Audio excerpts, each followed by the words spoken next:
Welcome to Keep Smiling, the e-commerce customer experience podcast. Selling products online is challenging and can lead to poor customer experiences. Each episode, we explore how entrepreneurs and organizations in e-commerce are delivering delightfully unexpected experiences to their shoppers and customers. Amazon, Shopify, artificial intelligence, we'll discuss what matters today and what you can do to build a better e-commerce business. We'll show you how. Hello, listeners, and thank you for tuning in. I'm your host, Ty Walters, and joining me is Michael Melgar. Hey everyone, hope everyone's having a great day. I hope you're having a great day too. Episode 6 is Crowdsourcing Actionable Improvements from Your Customer Service. We're going to be talking about actual tasks and projects that you can source from your online customers that are translated into things that help your business, help your customers become better. And then at the end, we'll provide the instructions on how to obtain a spreadsheet download to start tracking some of these insights that then can be converted into improvements for your business. So number 1, what is crowdsourcing and why is there opportunity in your customer service inbox? The definition of crowdsourcing is the practice of obtaining needed services, ideas, or content by soliciting contributions from a large group of people and especially from the online community rather than from traditional employees or suppliers. So Michael, I chose this definition to share today with the audience because there's 2 points of this definition that really apply to the idea we're talking about today. Number 1, it's the ideas for the content that we're sourcing. We're not necessarily talking about services that you're obtaining from the customers, but ideas to iterate into your business to change your processes or your products. And then second, we're going to be speaking specifically about online communities because shoppers online and the types of buyers and shoppers that are leaving you this customer service data are purely in an online form when you're doing e-commerce customer service. This is a little bit of a different take on the typical use of crowdsourcing, where typically people are investing their time or money into, raising enough capital for launching an idea. This is kind of taking the information that your buyers are giving you as essentially as capital to launch some of your new product iterations, being able to use those improvements in your e-commerce business. So just to kind of back up a little, this episode is a very intriguing one for me because I come from one of my very first jobs when I was about 16 years old. Is I worked for a product research firm where large companies are paying regular everyday people lots of money, sometimes several $100s, just to hear about what their thoughts were on their products. And it's a very interesting position to be in because most of the time in being in that role, I realized that since they were being incentivized to provide this feedback, they almost cared about it a little bit less. They didn't take it as seriously. And even kind of in our software background, both Ty and I come from working as product managers in a software company. Our jobs as product managers entailed seeking out feedback from our customers, asking them questions, asking them about ways to improve our service or product. And it's a very interesting take because being in the e-commerce world, you're in a very unique position. Instead of being in the position where most of these companies are, that they're paying users a lot of money to hear about their feedback, e-commerce instead has a wide variety of feedback kind of in your face at all times. And the challenge is actually a little bit different. It's instead taking that large amount of feedback and knowing how to really be able to act on it. So it's important that you know how to categorize that efficiently and that you're able to know what feedback you should act on and what feedback you should not act on. Michael, the image that comes to mind is drinking from a fire hydrant or a fire hose. That analogy was used when I started a job after college, and the idea is that you're going to learn a lot. There's going to be a lot of information. It's going to feel like overwhelming. It's hard to process it all at once, to really incorporate that into your knowledge or yourself or your business. But the point is, we see e-commerce as a field where this type of large volume of feedback is sitting out there and available to you. And in most cases, it's a little bit too much to process instead of being not enough or too expensive to obtain. The fire hydrant is a perfect metaphor. I actually ran into a fire hydrant the other day and it was covering the entire street. My dog was going crazy. But and that's a kind of a perfect reason for why it's so important to know how you can learn from your customer interactions and where do you even begin, right? I kind of think back to, again, my product manager days where I was introduced to this concept of quantitative versus qualitative research. And just to kind of quickly be able to define those, quantitative research is emphasizing the objective measurements, the statistical, mathematical, and numerical analysis. So this is when you're looking at graphs and you're looking at raw data, raw numbers, versus qualitative research. Qualitative research is more based on observation, maybe a kind of a gathering of non-numerical data. This is the type of research that refers to the meanings, the concepts, the definitions, characteristics, metaphors. These are things that, in other words, things that you kind of have more of a hunch on, that you might want to test and be able to theorize on. In being able to act on your customer feedback, it's important that you take an approach that combines both quantitative and qualitative research. You, as the store owner or as the customer service team, you likely have a hunch on what people want and what people might need for your products or service in the future. But in combining both, you're taking your hunch and you're adding data to back that information up. And you might honestly surprise yourself with what you find. Yeah, Michael, exactly. And I think we got into this in a pretty excited way just before this recording, looking over our show notes. As I shared with you during my time at the University of Wisconsin-Milwaukee, I was doing mostly quantitative research where I'm recording this raw data or obtaining these data sets and then analyzing them in sort of this lifeless mathematical way. Now, lifeless is probably a little too harsh of a way to treat it, but that's in contrast to the qualitative side. And as someone from the quantitative side, I always looked at the qualitative side as being the more human approach. It's not as predefined. It's not such that there's black and white situations. There's this aspect of interpretation that's occurring. And of course, some of the biases that you're coming into that qualitative setting with. But nonetheless, it's a useful research method and it's appropriate when you're trying to solve specific problems or problems that have data that's in a qualitative format, so to speak, which is, like you said, interviews, speech, opinions, and text.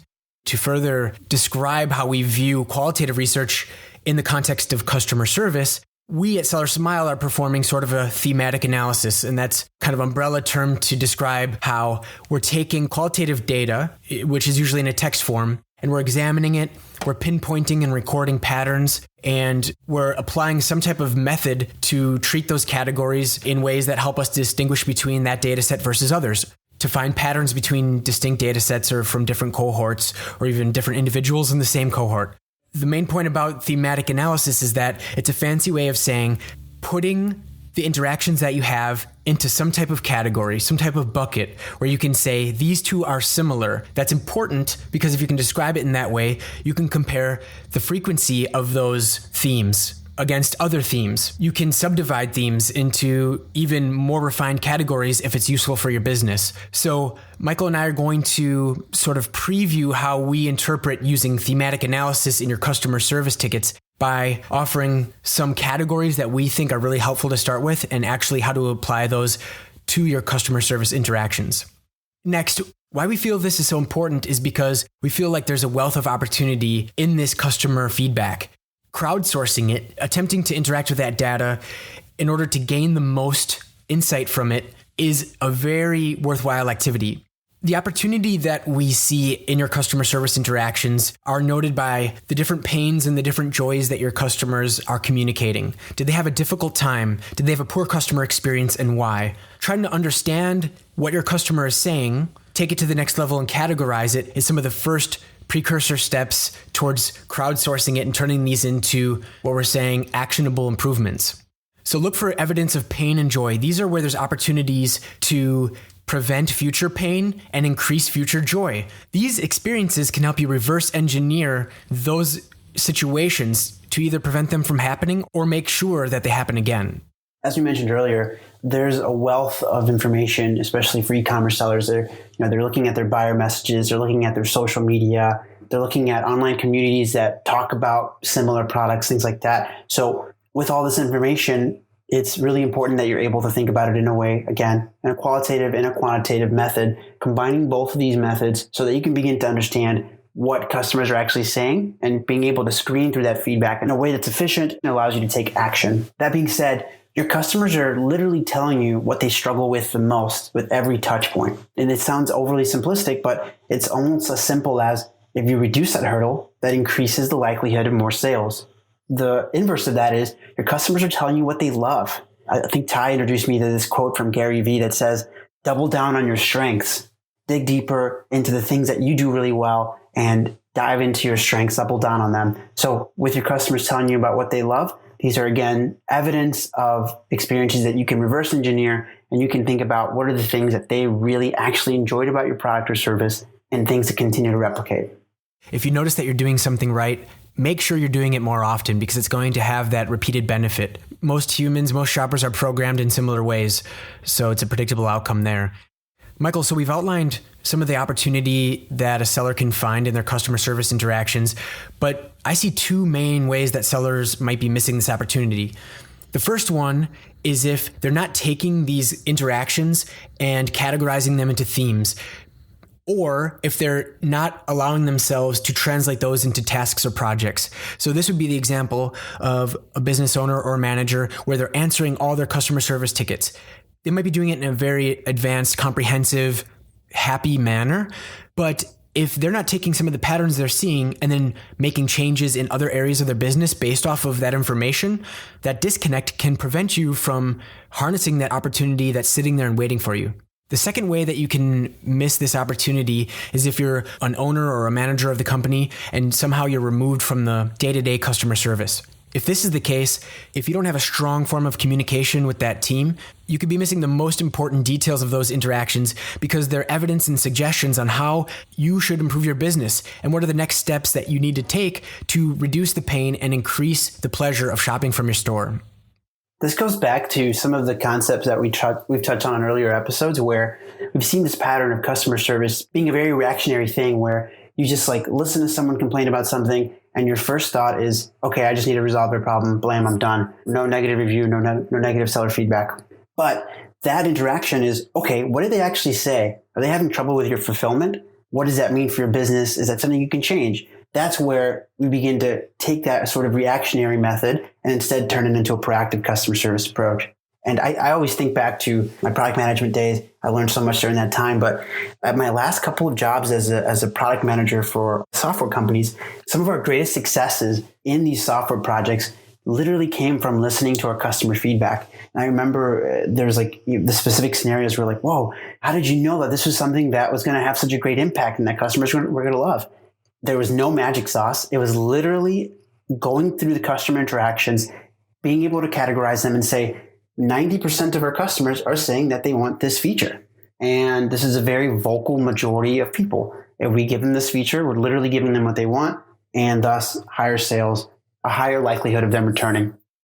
And Michael, that's a really great point. As the lead of a customer service team, you're likely aware of some of the most common issues that your team has to reply to because you're there helping them work through those issues and finding a way that your whole team can reply in a comprehensive way. It's so funny because I have interacted with so many customer service managers in the past. And if you go and talk to them and you bring up this common issue, they nod their head. They already know what you're saying because they've heard this so many times.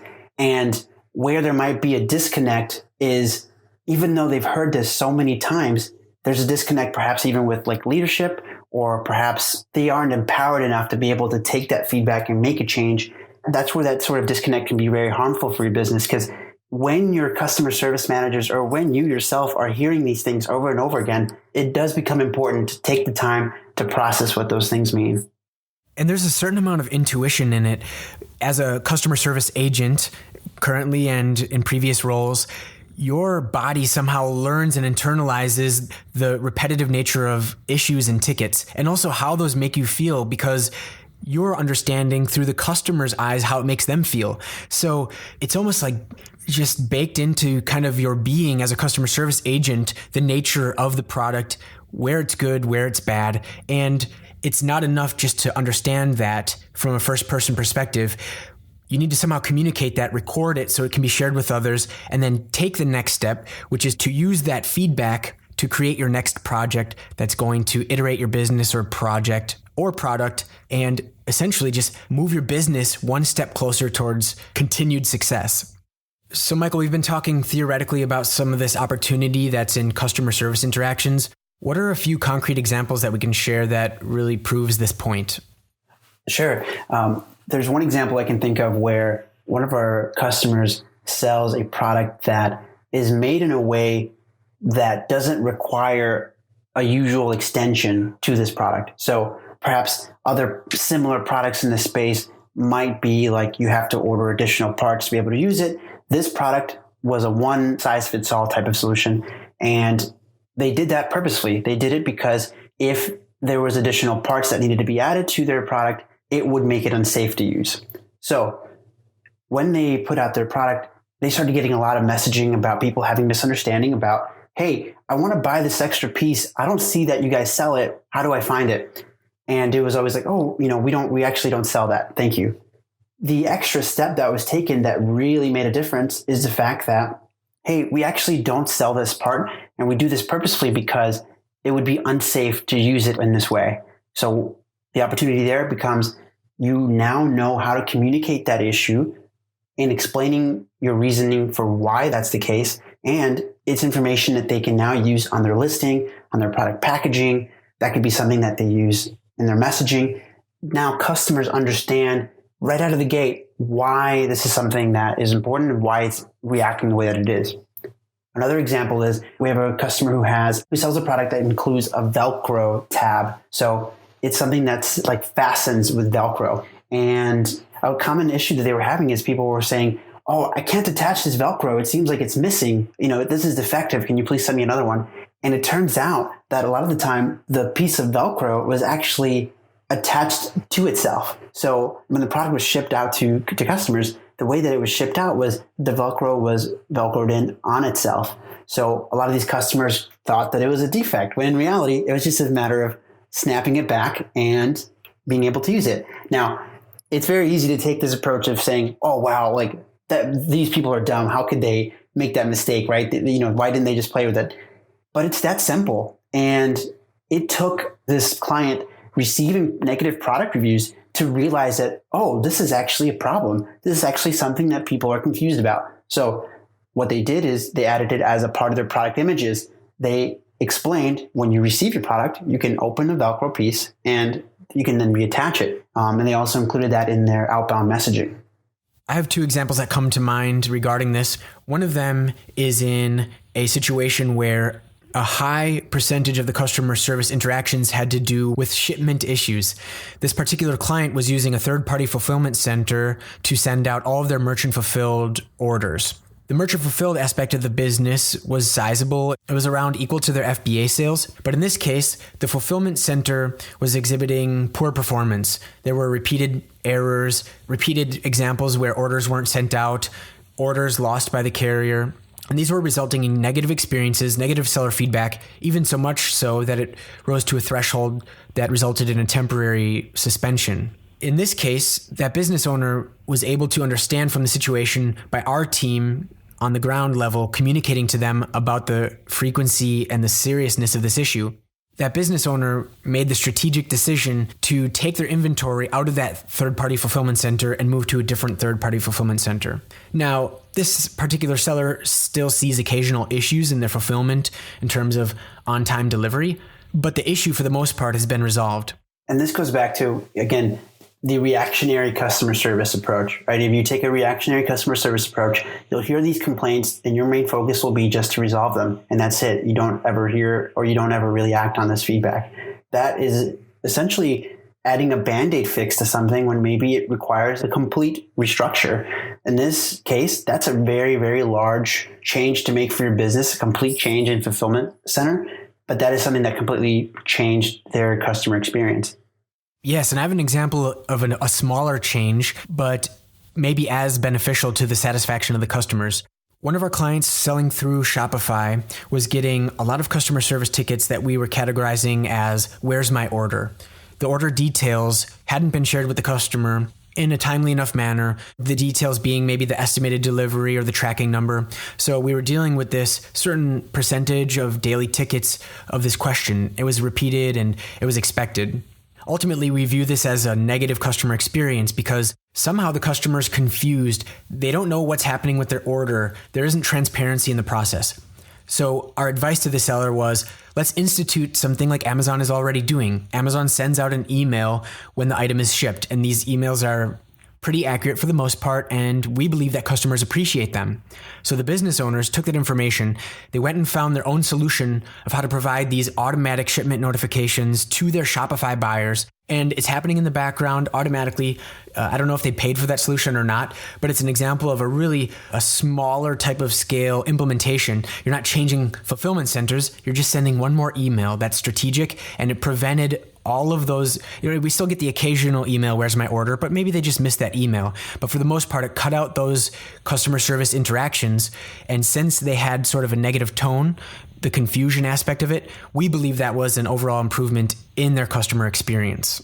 Yeah, so not only was it an improvement for customers in the sense that they have more information about their order, it is now something that is resolving that issue before it even happens for future customers.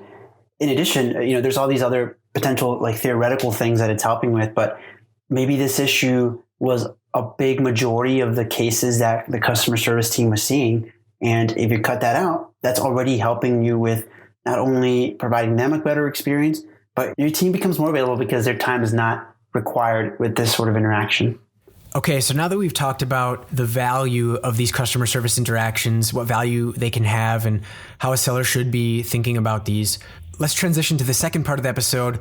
Let's talk about how to convert these interactions into actionable insights, taking them from the customer service inbox into an idea, into a task or a project that can help your business.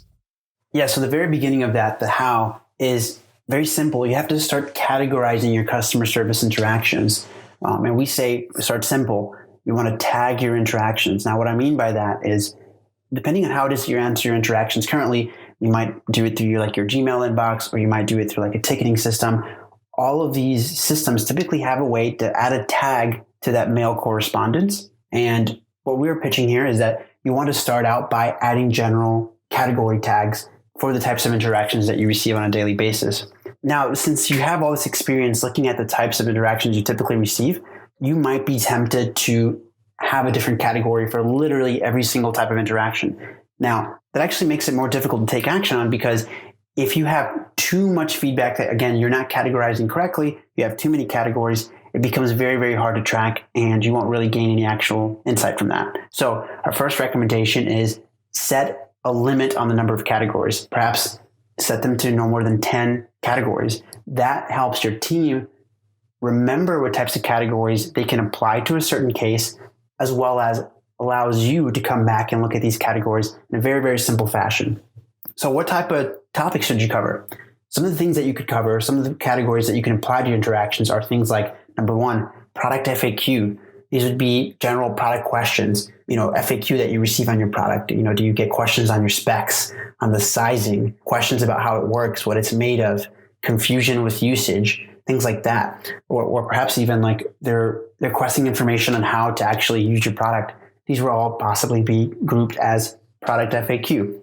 Number two, the second topic to possibly track is the category of product issues.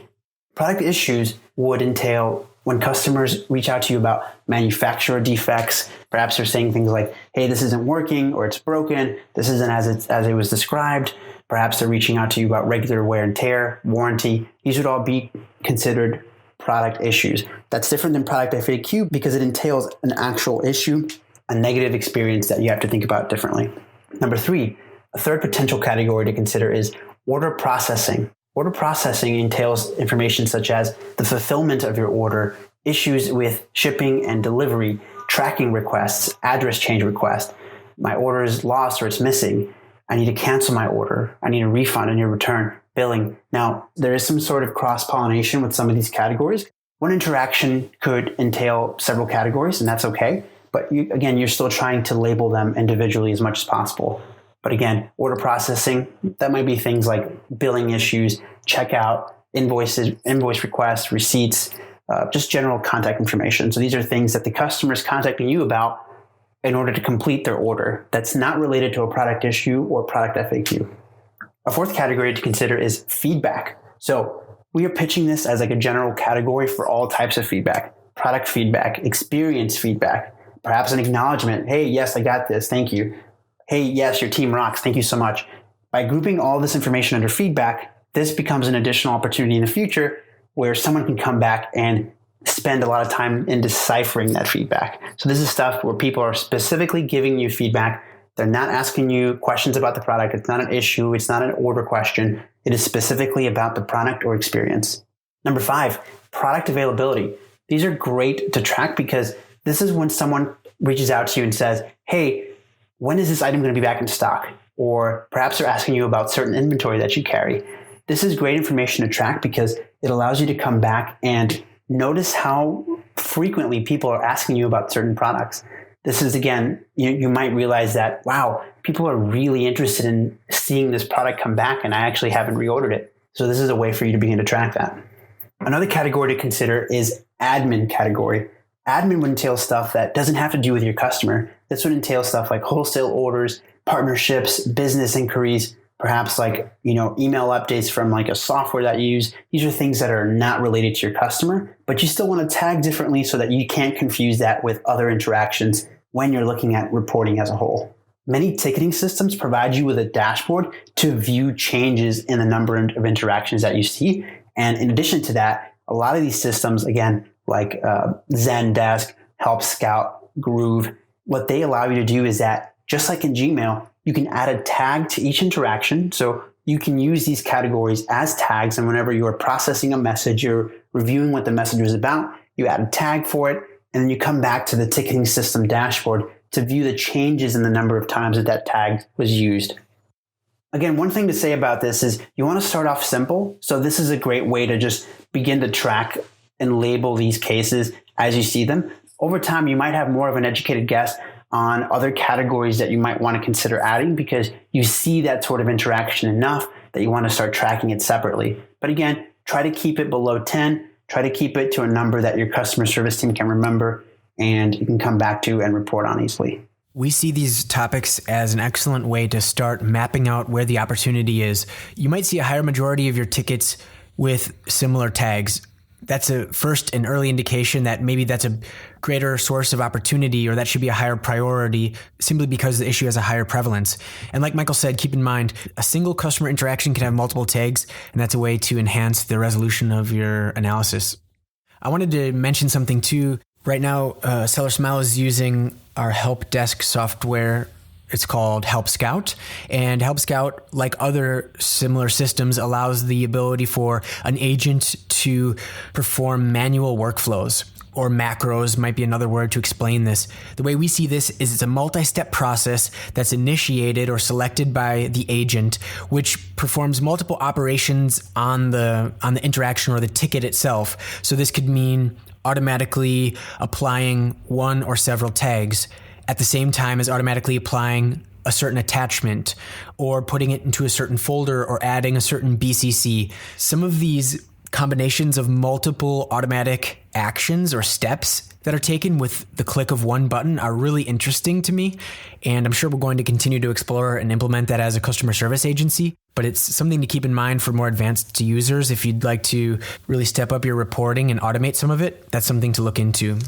One thing to add to that, Ty, is that that's the type of actionable insight that you may have not even thought of, is that because you see such a large number of a certain type of interaction, a certain type of question, perhaps, you then add this sort of automation through the system, through systems like Help Scout, where, okay, this is that sort of question. Okay, I'm going to run this macro. It's going to add this tag automatically. It's going to add this PDF that explains how to resolve this issue and my canned response on what the instructions are for how to get a resolution fast. And that will drastically reduce the handling time for that ticket and tickets like it in the future. I know when we've added some of that automation, whether we have to apply a certain maybe unique signature, it's cut the processing time down significantly. And depending on where you store your templates and the workflow for accessing those, it can be a great win back of some of that time. Another point that I wanted to highlight is in a process that we at SellerSmile use. We have this check-in sheet where agents that are processing the customer service daily for each of our accounts are recording their check-in in this Google sheet, which contains categories in columns for the services that we perform for that client. So as you can imagine, there's this spreadsheet, and each one has a unique assortment of columns based on the services provided. The rows indicate the day of the week. So every day you'll find an input for the number of Amazon buyer seller messages or the number of positive product reviews. We can really break that up in any way that the client would see as suitable to represent their business and some of the information that they care about. But that's another way to collect data and to manipulate it into some really attractive visualizations. One of the ways that we're experimenting with that right now is through a Google Data Studio integration with the Google check-in sheet. So if you can imagine this, our team is going through every day using these sheets for their daily check-ins, inputting numbers of certain events that are occurring. Then Google Data Studio, with certain filters configured correctly, will interpret that data and display it in more meaningful ways for us and for the client. And this makes being able to analyze some of that information really easy, because imagine just something as simple as a pie graph that's telling me, wow, X% of all my cases have to do with fulfillment. That's something that I really need to dig deeper into. Some of the categories that we're tracking in this daily check-in format are messages by marketplace, the replacements, if any, are issued, the quantity of those and what type of replacements sometimes, the types of defects and quantity that we're seeing there. Anything that you're doing as a customer service team can be tracked on this sheet. So that's why we really like it. We're adding to them all the time, adding new columns, new ways to categorize things. And the really cool thing that we're doing with this is we're actually categorizing subjective, qualitative comments left by customers in product reviews or from seller feedback or from buyer seller messages or emails. We're saving those and we're categorizing them as maybe positive and negative initially, but then we're able to save those to share with the business owner, with the client that we're representing. And they're able to get sort of this human element, sort of the emotional element, and we're translating that all through this process of recording the data, categorizing it, and then manipulating it to share. For some of our clients, they noticed perhaps a large number of defective reports, right? And so we implemented a policy where, okay, let's begin to issue replacements for these or refunds for these. Meanwhile, they might be communicating with their supplier to make a change to their product. And once they do, we begin to see the change or possible fluctuations in the number of refunds or replacements, in the number of defects reported, and you can hopefully be able to attribute certain changes over time to the changes that you applied as a business. So if you did, for example, like what we talked about earlier, you changed your fulfillment center, that is something that is going to have an impact on the types of inquiries you're going to receive, the where is my order type of messages, and hopefully you can see that that number dips down. And if it doesn't dip down, then maybe you solved the wrong problem.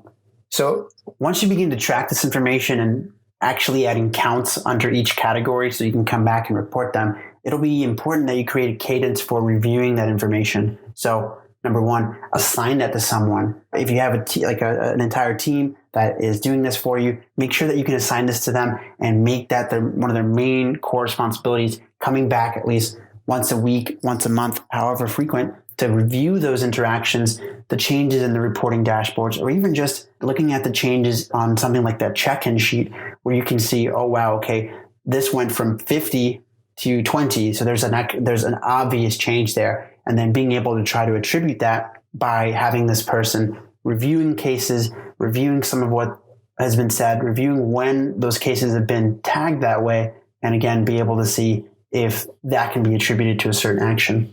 If you don't have someone on your team, make sure that you can make time to do this. Again, at least once a month. You don't want all this information to be tracked and then not be able to actually take action on it. You want to be able to create at least a cadence of an hour or something a week or a month and just review those tags, review the changes over time, and try to dig a little bit deeper. If you see a number that sounds a little bit off, take that time to do a little bit of research. Look at those interactions, look at those emails, and try to see what was actually said.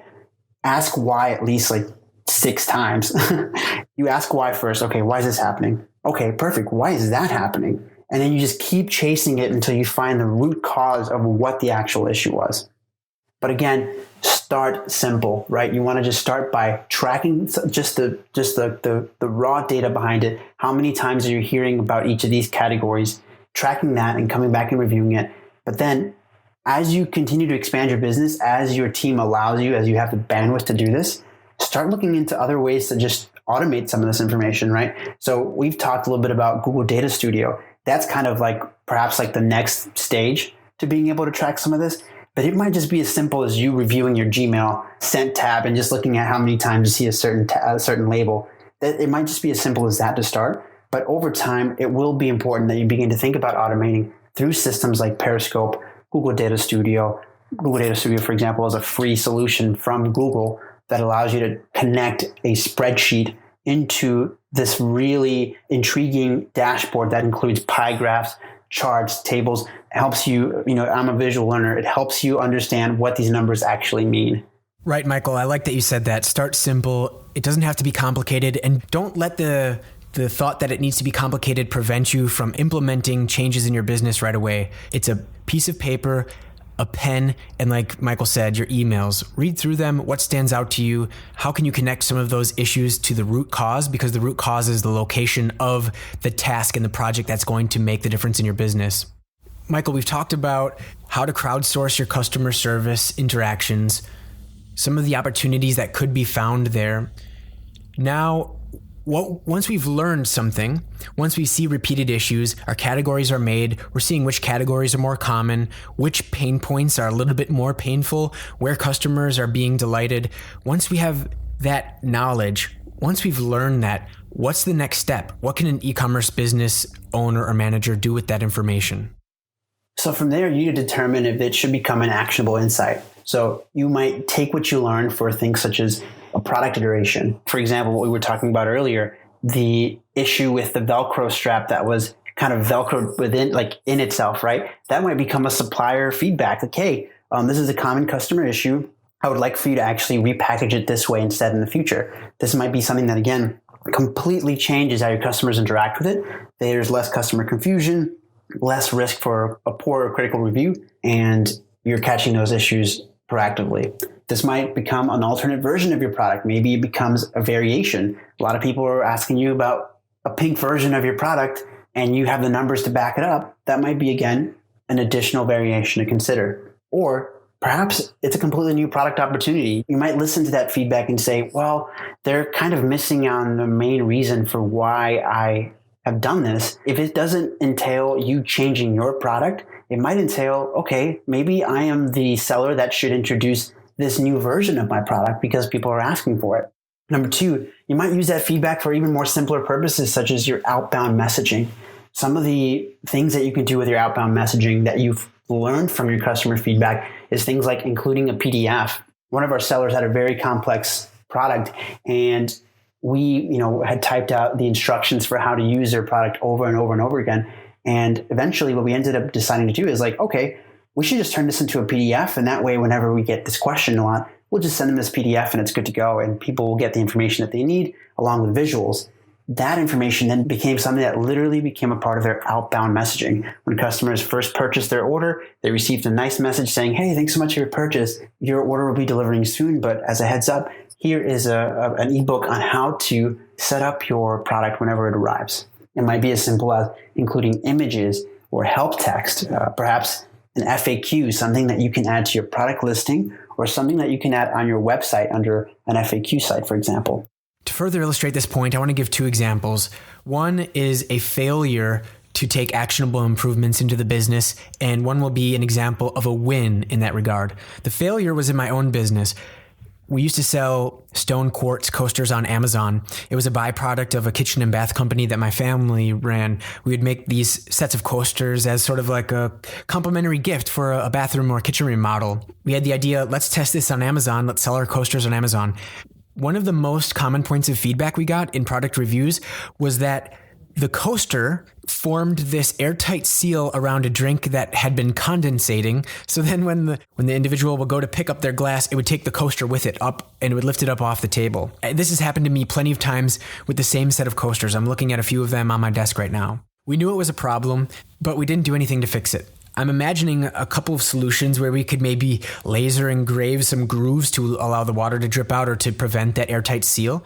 But since we never iterated on it, we don't sell the product anymore. It was a failed example of translating that feedback into an improvement. And I can say with a high degree of certainty that if we would have implemented that change, keeping all things the same, we would have had a better product, and I think we would have made more sales.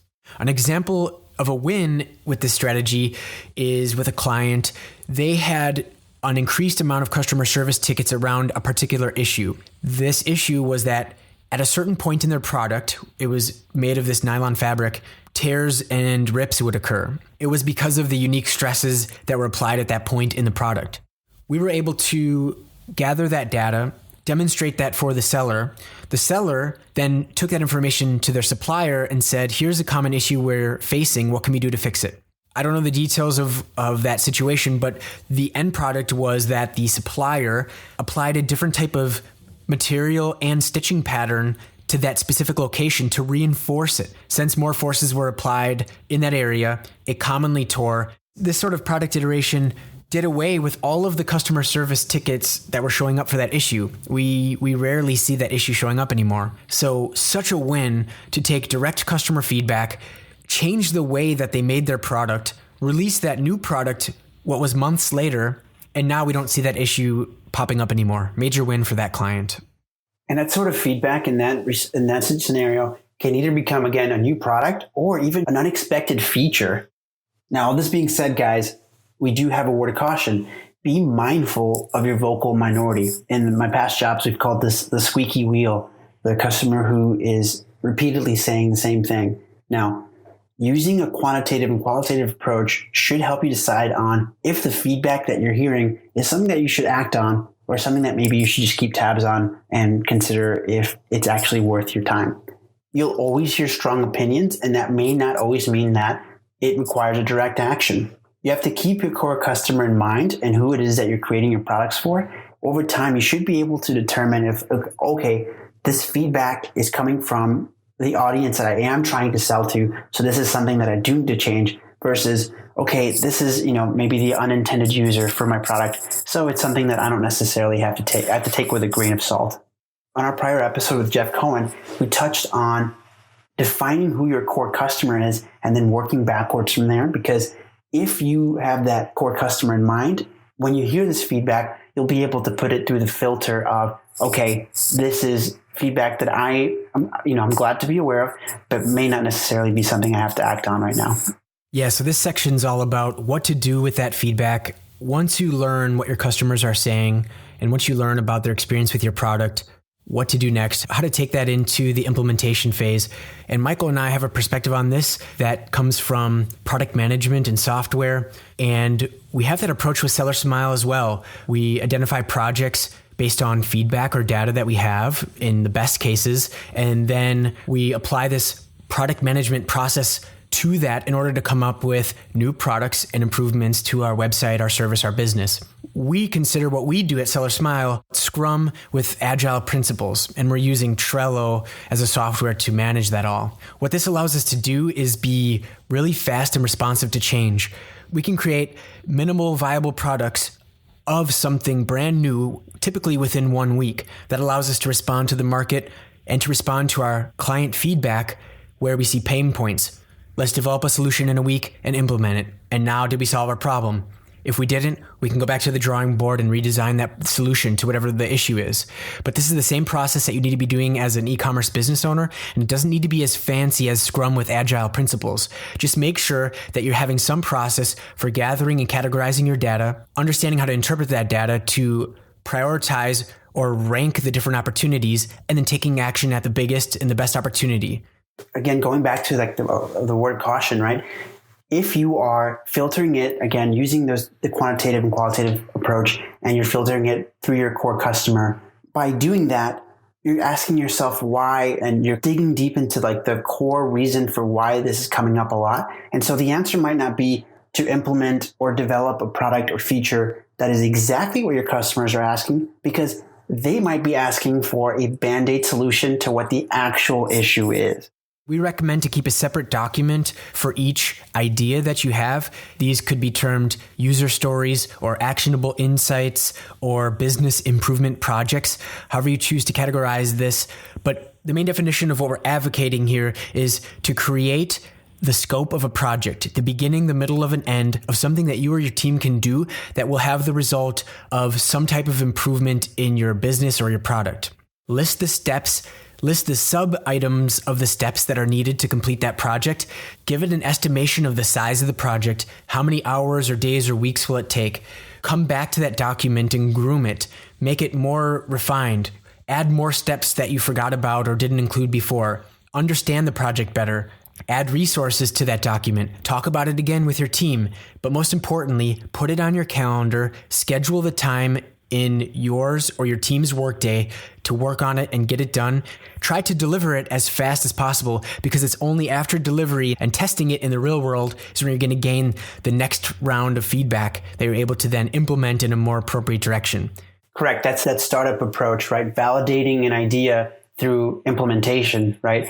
Instead of perhaps like validating an idea through like a Kickstarter, for example, you're doing it live and just trying to see if it's something that is worth your time. A more advanced way to gain some of this data from your audience is to do what the product managers call a Kano analysis. This is a valid way to track and rank your audience's opinions on different features that you're thinking about implementing. This could be new products, new features of existing products, or new variations like Michael discussed before. Michael and I want to do a future episode on adapting Kano analysis, which is typically used in software applications, adapting that to fit a physical product's e-commerce business. If you have an email list that's, of course, off Amazon, here's a survey, a statistically valid survey that you can implement and sort of use your customers, crowdsource the priority of the own changes that you're going to make in your products and your business.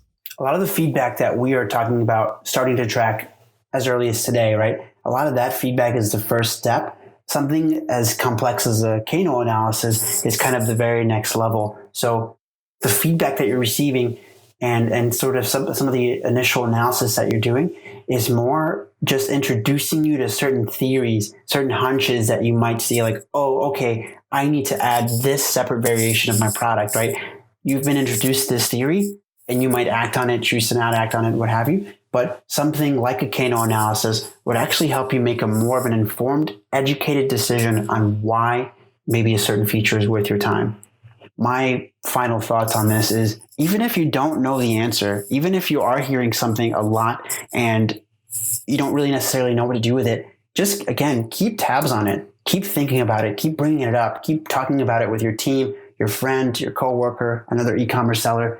Talk about this as much as possible, because the solution, the idea of a next big success is going to come from that feedback somewhere. And you don't necessarily have to know the answer right away, but you do have to have the data and understand that it is something that is happening.